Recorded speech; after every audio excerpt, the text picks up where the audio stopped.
कोहिनूर दुनिया का सबसे मशहूर हीरा है। मूल रूप से ये हीरा आंध्र प्रदेश के गोलकोंडा से निकला था। 1850 में इसके बारे में चर्चा करते हुए ईस्ट इंडिया कंपनी के डायरेक्टरों ने यह लिखा था कि उस समय कई लोग ये मानते थे कि यह हीरा 5000 साल पहले महाभारत के काल में मिला था, या हो सकता है कि उस कथा में चर्चित श्यामंतक मणि यही हीरा था। इस हीरे का वजन उस समय 793 कैरेट बताया जाता था। मूल रूप से ये 793 कैरेट का ही था, लेकिन अब यह हीरा 105.6 कैरेट का रह गया है, जिसका वजन 21.6 ग्राम है। एक समय इसे दुनिया का सबसे बड़ा हीरा माना जाता था। कोहिनूर के बारे में पहली जानकारी 1304 के आसपास मिलती है। तब यह मालवा के राजा की संपत्ति में शामिल था। इसके बाद इसका जिक्र बाबरनामा में मिलता है। मुगल शासक बाबर की जीवनी के मुताबिक ग्वालियर के राजा बिक्रमजीत सिंह ने अपनी सभी संपत्ति 1526 में पानीपत के युद्ध के दौरान आगरे के किले में रखवा दी थी। बाबर ने युद्ध जीतने के बाद किले पे कब्जा किया और इस हीरे पे भी उसका कब्जा हो गया। तब इसका नाम बाबर का हीरा पड़ा। 17वीं सदी में शाहजहां ने अपने लिए एक विशेष सिंहासन बनवाया। इस सिंहासन को बनाने में 7 साल लगे।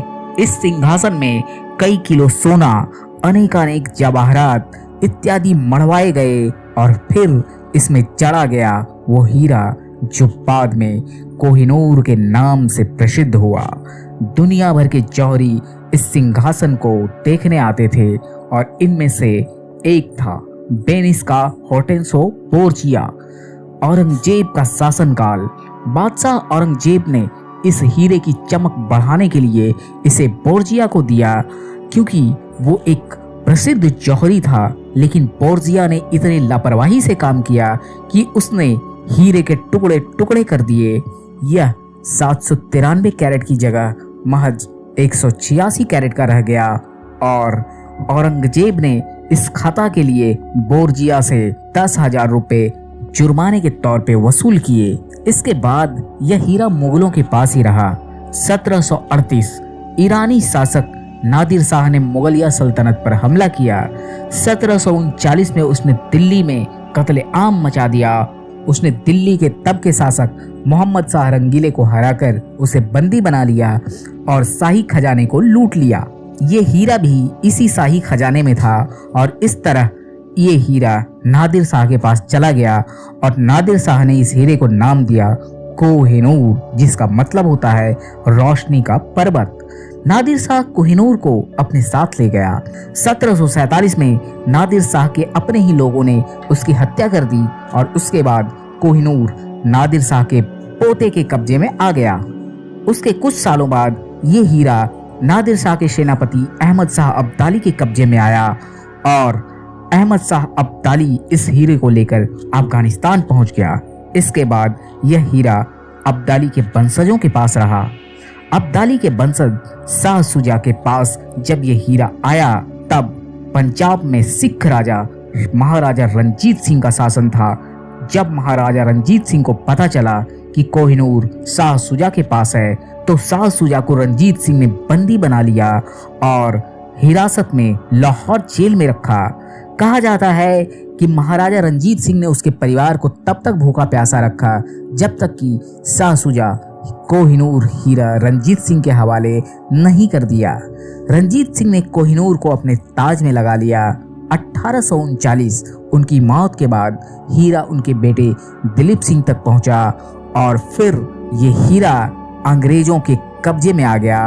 अंग्रेज इसे धोखे से भारत से इंग्लैंड लेकर गए और ईस्ट इंडिया कंपनी के तिजोरी में इस हीरे को रखवा दिया गया।